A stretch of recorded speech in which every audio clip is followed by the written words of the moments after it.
Assalamualaikum warahmatullahi wabarakatuh. Perkenalkan, nama saya Yogi Zaki, NIM 200873161, Prodi Pendidikan dan Kepelatihan Olahraga Universitas Negeri Padang. Saya akan membacakan tugas pengantar belajar motorik, yaitu materinya sebagai berikut. Yang pertama, fase belajar motorik. Fase belajar motorik adalah suatu fase yang menggambarkan keadaan penguasaan keterampilan motorik seseorang dalam melaksanakan gerakan olahraga.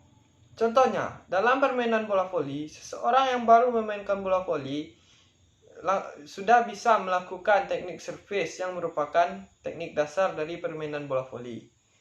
Yang kedua, ciri umum dan ciri khusus kemampuan fase belajar motorik level 1. Ciri-ciri umum kemampuan fase belajar motorik tingkat pertama adalah penguasaan kemampuan motorik dalam bentuk kasar.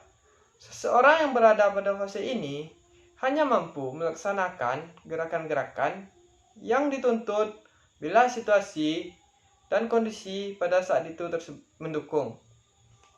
Ciri-ciri khususnya atau ciri-ciri yang banyak dilihat, yaitu yang pertama, struktur dasar gerakan. Struktur dasar tersebut diperlihatkan dalam bentuk kasar, terputus-putus, tertunda-tunda, atau adanya gerakan-gerakan yang berlebihan. Kesalahan-kesalahan yang terjadi merupakan sesuatu yang wajar. Contohnya, seseorang melompat tidak langsung melakukan gerakan melompat, tetapi didahului oleh gerakan ayunan tangan, diikuti dengan kaki atau gerakan lainnya. Yang kedua, irama gerakan. Penguasaan irama gerakan bagi individu yang berada pada fase keterampilan motorik tingkat pertama ini masih sangat belum sempurna. Contohnya, pada saat permainan basket, irama yang tersendat dan kaku sudah tidak terlihat. Hal ini dikarenakan efek dari semakin meningkatnya peran dan fungsi alat penerima dan perbaikan kemampuan antisipasi gerakan. Faktor-faktor yang mempengaruhinya adalah: yang pertama, individu yang belajar belum memiliki pengalaman dan simpanan. Yang kedua, belum dapat mengatur dan mengimpluskan tenaga sesuai dengan kebutuhan otot-otot yang bekerja. Ciri khusus yang ketiga yaitu hubungan gerakan. Hubungan gerakan dari bagian-bagian gerakan dari satu anggota tubuh ke anggota lain masih belum terkoordinasi dengan baik. Contohnya, ketika menendang bola yang awalnya diam, setelah diberi gaya akan bergerak. Yang keempat, luas gerakan. Luas gerakan disebabkan oleh kemampuan koordinasinya yang memang masih belum terbentuk. Dengan demikian, prinsip efisiensi, dan efektivitas baik dari segi tenaga, waktu, dan ruangan yang terpakai belum dapat direalisasikan sesuai dengan kelancaran gerakan.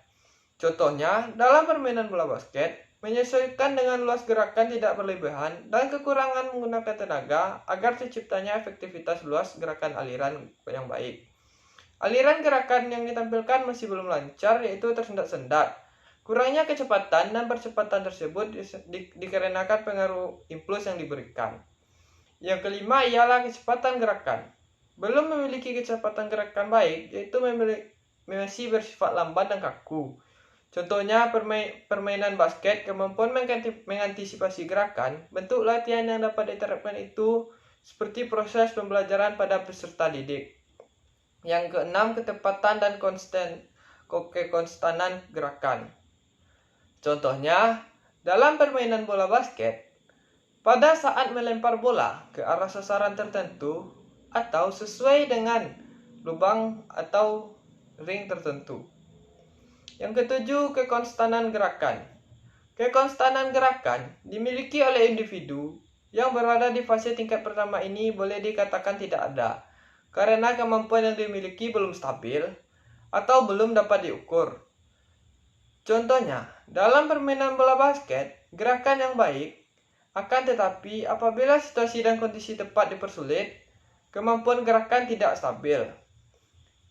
Poin ketiga, yaitu struktur dasar gerakan dan implikasi dalam proses pembelajaran. Contoh fase-fase gerakan pada salah satu cabang olahraga lompat jauh, yaitu sebagai berikut. Fase awal, yaitu seluruh gerak atau aktivitas yang dilakukan sebelum menolak pada balok tumpuan yang meliputi mengambil awalan, ancang-ancang, membangun kecepatan atau percepatan, dan menempatkan kaki tumpu pada balok tumpuan. Yang kedua, fase utama, seluruh gerakan atau aktivitas yang dilakukan untuk mendapatkan hasil lompatan yang terjauh, menolak, melayang, menjaga keseimbangan, dan mencegah terjadinya aktivitas yang kontraproduktif. Yang ketiga ialah fase akhir. Seluruh aktivitas yang dilakukan setelah mendarat, yaitu menjaga keseimbangan tubuh dan mencegah terjadinya hal-hal lain. Sekian penyampaian dari saya ucapkan terima kasih. Saya akhiri dengan Assalamualaikum warahmatullahi wabarakatuh.